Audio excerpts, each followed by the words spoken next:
L'horrible maire de Saint-Barnabé s'est fendu récemment d'un éloge funèbre, figurez-vous, à propos d'un agent municipal nommé Claude qui avait été harcelé par des jeunes du village, ou par ses collègues de travail, je ne sais plus trop, et qui a laissé une lettre. Le maire a donc lu des passages de cette lettre au cimetière en présence de la presse locale, mais avant de vous dire ce qu'il a lu et pourquoi, je vous raconte en 2 mots l'histoire de ce pauvre gars. Le type qui s'est pendu dans son garage était certes très dépressif et très solitaire, mais c'est pas une raison pour ne pas lui rendre justice publiquement, et apparemment le maire a jugé que c'était pas une raison non plus pour ne pas lui rendre hommage, d'autant qu'il avait une cause à défendre, le maire, à propos de cette mort, pas seulement le vivre ensemble, la tolérance, non, encore mieux, si on ose dire, il était très très célibataire, ce type, ce qui était à l'origine des moqueries dont il était l'objet.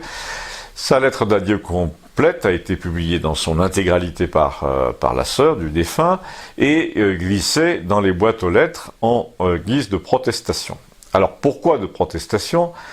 Eh bien, la sœur protestait contre les omissions du maire, et c'est comme ça que j'en connais le contenu.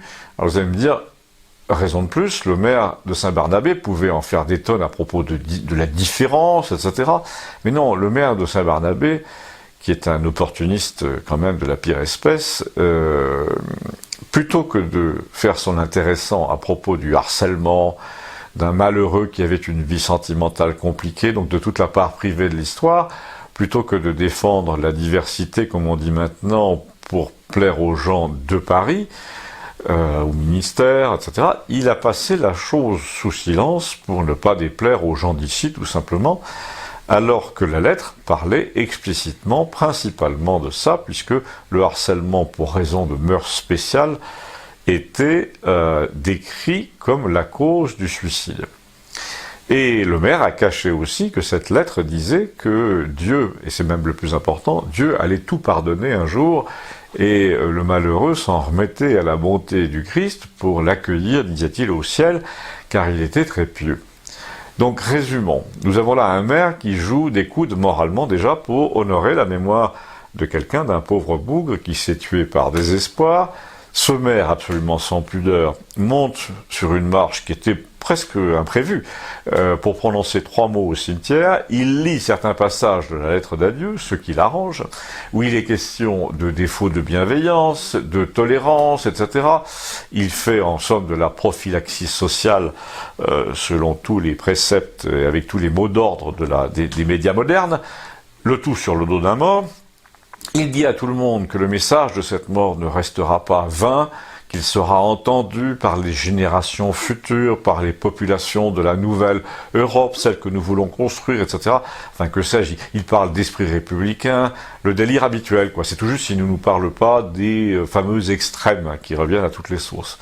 Et alors, que se passe-t-il ensuite ? Eh bien, ce message si sacré, si profond, qui doit être entendu par les générations futures, il lui enlève les 2 trucs les plus importants, le harcèlement, le mysticisme du monsieur, qui disait qu'il aimait le Christ et accessoirement qu'il regrettait la France de sa jeunesse. Ça, c'est le crime absolu.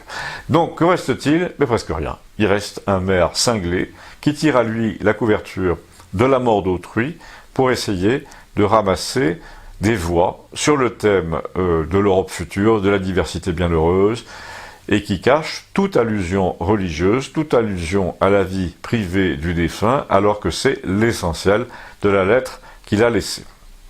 Donc vraiment, c'est le zéro pointé, mais j'arrête, on va m'accuser de parler de quelqu'un d'autre, à mot couvert, parce que, je ne vous l'ai pas dit, mais je vous le dis, en plus le jour de cet enterrement, c'était le 5 juin, veille du débarquement. Et il se trouve qu'il y a eu des discours aussi ce jour-là, là-haut, dans le Nord, dont la parenté avec ce qui précède est assez troublante. Abonnez-vous, merci.